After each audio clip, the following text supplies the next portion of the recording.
చేయలేకపోయినాం. ఈనాడు మీరు చెయ్యి, మేము అండగా నిలబడతామని కడియం శ్రీహరి గారు నాతో 10 సార్లు మాట్లాడి ఇవాళ 5,500 కోట్లు, దాదాపుగా 6,000 కోట్ల రూపాయలు ఈ వరంగల్ నగరానికి ఇవాళ రాష్ట్ర ప్రభుత్వం మంజూరు చేసిందంటే వాళ్ళందరూ తీవ్రమైన కృషి వల్ల ఈరోజు మీకు దాదాపుగా 6,000 కోట్ల రూపాయలు వచ్చినాయి. అందుకే మిత్రులారా, ఈ వరంగల్ జిల్లా ప్రజలకు, ఈ ఉత్తర తెలంగాణ ప్రజలకు నేను ఒక్క మాట చెప్పదలుచుకున్నా. ఇది 2 శాసనసభ నియోజకవర్గాలకు సంబంధించిన అభివృద్ధి కాదు, మొత్తం ఉత్తర తెలంగాణకు సంబంధించిన ఆదిలాబాద్ కావచ్చు, ఖమ్మం కావచ్చు, కరీంనగర్ కావచ్చు, లేకపోతే వరంగల్ కావచ్చు, సగం నల్గొండ కావచ్చు. ఈ వరంగల్ ప్రాంతమే అత్యంత దగ్గరి ప్రాంతం. ఈడ జాతీయ స్థాయి ఎయిర్పోర్ట్ రావడం, జాతీయ స్థాయి పరిశ్రమలు రావడం, ఈ నగరంలో అండర్ గ్రౌండ్ డ్రైనేజ్ రావడం, కాకతీయ యూనివర్సిటీని అభివృద్ధి పదం వైపు నడిపిస్తే సగం తెలంగాణ అభివృద్ధి జరిగినట్టే.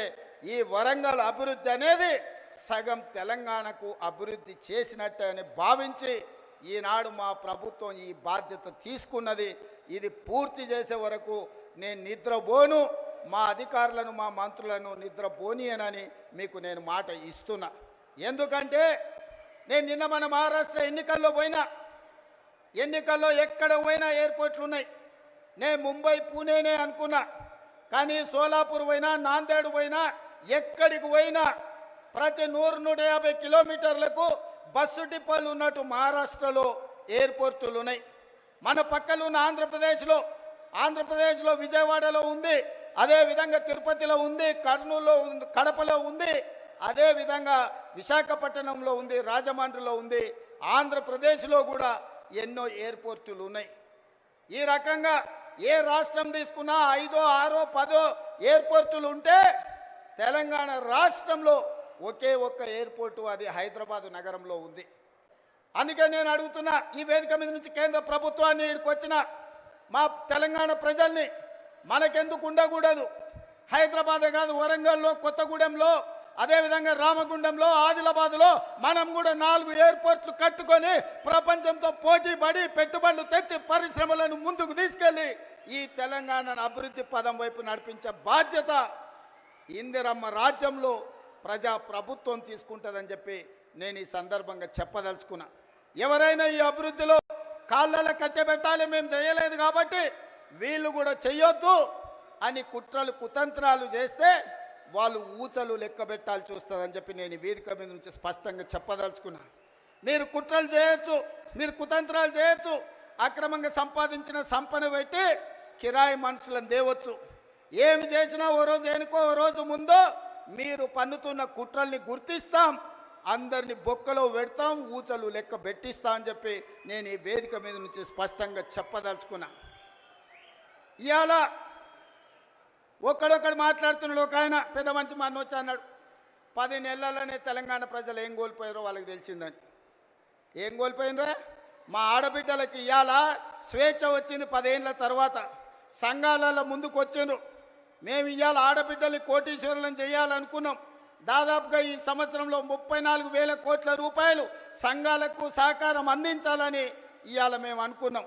ఆడబిడ్డలకు అదాని అంబానీలకే పరిమితమైన సోలార్ పవర్ ప్రాజెక్టులు ఇవాళ మా ఆడబిడ్డలకు, మహిళా సంఘాలకు ఇచ్చి వాళ్ళని పారిశ్రామికవేత్తలను చేసి కోటీశ్వరులను చేయాలనుకున్నాం. ఇవాళ ఇదే కాదు, మా ఆడబిడ్డలు అమ్మగారింటికి పోవాలన్నా, దైవ దర్శనానికి పోవాలన్నా ఇంటి ఆయనని అడిగితే దసరాకి అడిగితే దీపావళి అనేటోడు, దీపావళికి అడిగితే సంక్రాంతి అనేటోడు, సంక్రాంతికి అంటే ఉగాది అనేటోడు, ఉగాదికి అడిగితే ఈ సంవత్సరం ఎందుకులే అనేటోడు. కానీ ఇవాళ ఈడ వేలాది మంది మా ఆడబిడ్డలు వచ్చారు. అక్క ఎవరైనా బస్సు ఎక్కితే ఒక్క పైసా ఎవరైనా అడుగుతుర్రా?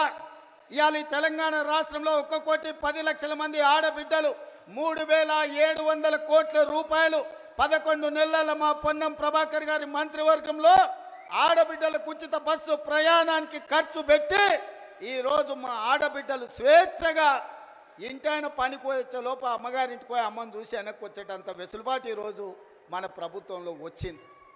ఇవాళ అట్లా అదే కాదు, రూపాయి కూడబెడితే మోడీ వచ్చి ఎత్తుకపోతున్నాడు. 12 నూరులు సిలిండర్ అయింది.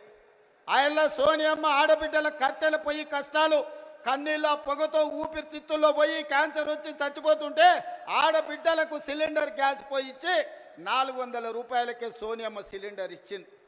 మోడీ వచ్చి 1200 చేసిండు. మరి ఆడబిడ్డల కష్టాలు చూసి ఇవాళ ఆడబిడ్డలకు 500 రూపాయలకే ఉత్తమ్ కుమార్ రెడ్డి గారి మంత్రివర్గంలో ఆడబిడ్డలకు 500 రూపాయలకి ఇవాళ మనం సిలిండర్ ఇస్తున్నాం. ఈ దేశంలో ఎక్కడైనా 500 రూపాయలకు బీజేపీ ప్రభుత్వం సిలిండర్ ఇస్తుందా? ఒక్కసారి ఆలోచన చేయండి అని నేను అడుగుతున్నా.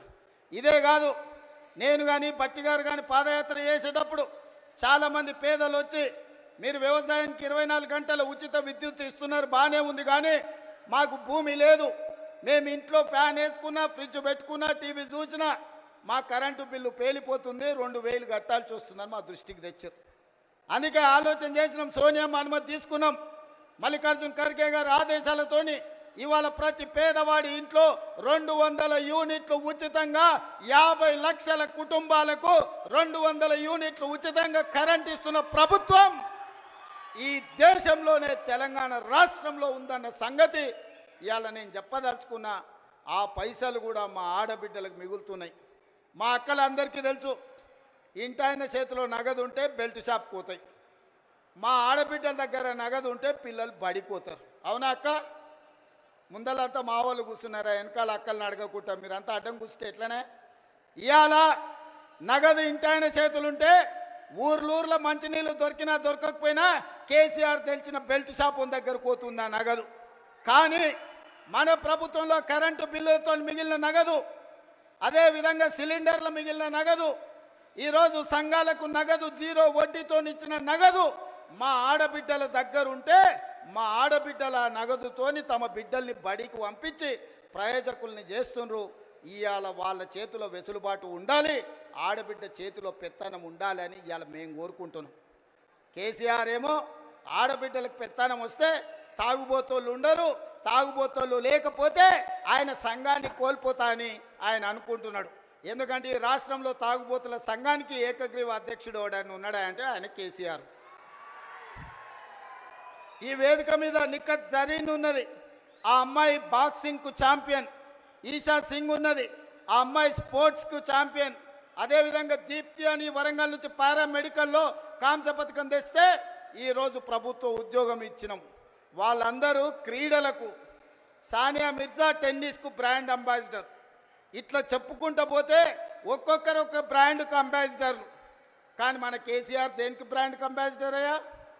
ఫుల్కో ఆఫ్కో బ్రాండ్ అంబాసిడర్ ఆయన. అందుకే ఈ రాష్ట్రాన్ని మొత్తం ఒక తాగుబోతుల సమూహంగా మార్చి ఊర్లూరులో బెల్ట్ షాపులు తెచ్చి మందులని మనుషుల్ని మందులో మత్తులో ముంచి ఆలోచన చెయ్యకుండా చేసి అధికారంలో కూర్చోవాలి అనుకున్నాడు.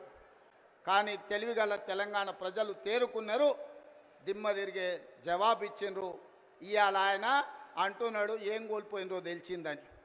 ఏం కోల్పోలేదు కేసీఆర్ గారు, మీరు ఆ ఫామ్ హౌజుల్నే ఉండండి, కావాలంటే వైన్ షాప్ ఆయనకు చెప్తా, కావాల్సినప్పుడల్లా సీసాలు నీకు అందిస్తూనే ఉంటాడు. ఆ బిల్లు కూడా నువ్వు కట్టకు, మా వాళ్ళు కడతారు, మా పిల్లలు కడతారు.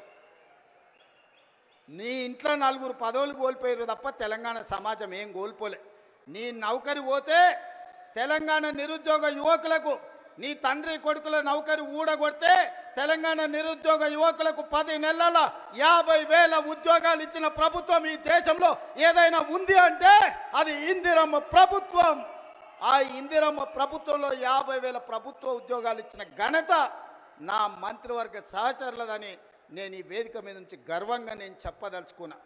అదేవిధంగా ఇవాళ నీ కొడుకు నీది నౌకరి ఊడగొడితే ఇవాళ 23 లక్షల రైతు కుటుంబాలకు 25 రోజుల్లో మా బట్టి గారి చేతుల మీద 18,000 కోట్ల రూపాయల రైతు రుణమాఫీ చేసిన రాష్ట్రం ఈ దేశంలో ఉందంటే అది నా తెలంగాణ, నా ప్రభుత్వం, నా సహచర మంత్రివర్గ సభ్యుల సహకారంతో రైతులకు ఈరోజు 18,000 కోట్ల రూపాయల రుణమాఫీ చేసినాం. ఇంకా కొంతమందికి రావాలి, నాకు తెలుసు. అక్కడక్కడ ఇంకా కొంతమందికి తప్పులతోనో ఖాతాల నెంబర్లు సరిగ్గా లేకనో చిన్న చిన్న కారణాల చేత ఇంకా కొంచెం బకాయి ఉంది. 100% ఈ వేదిక మీద నుంచి ఆనాడు భద్రకాళి సాక్షిగా ఈ వరంగల్ గడ్డ మీద నుంచి చెప్పిన 15 ఆగస్టు లోపల 2 లక్షల రుణమాఫీ చేస్తా అన్నా, సమ్మక్క సారలమ్మ సాక్షిగా ఆయన చెప్పిన 18,000 కోట్ల రూపాయలు భద్రకాళి సాక్షిగా, సమ్మక్క సార్లక్క సాక్షిగా 15 ఆగస్టు లోపల రైతుల ఖాతాలు వేసిన. ఇవాళ కూడా నేను మాట ఇస్తున్నా, ఈ వరంగల్ గడ్డ మీద నుంచి మాట ఇస్తే తల తెగిపడ్డా మడమ తిప్పకుండా ముందు నిలబడే లక్షణమున్న కాంగ్రెస్ పార్టీ కార్యకర్తను అందరి రైతులకు రుణమాఫీ చేసే బాధ్యత నాది. మీ ఖాతాలు సవరించుకోండి, మీ ఖాతాలలో ఉన్న తప్పులను సరిదిద్దుకోండి. మీ అందరికీ రుణమాఫీ చేసే బాధ్యత మా ప్రభుత్వం తీసుకుంటుంది. ఎవడో తప్పుడు మాటలు చెప్తే నమ్మకండి, మీకు అండగా నిలబడతా. 10 ఏళ్లలో వాళ్ళు చెయ్యండి, ₹1,00,000 చేస్తామని 10 ఏళ్లలో 4 విడతలని ఎవరికి చేసిండ్రో అసెంబ్లీలో చర్చ పెడదాం.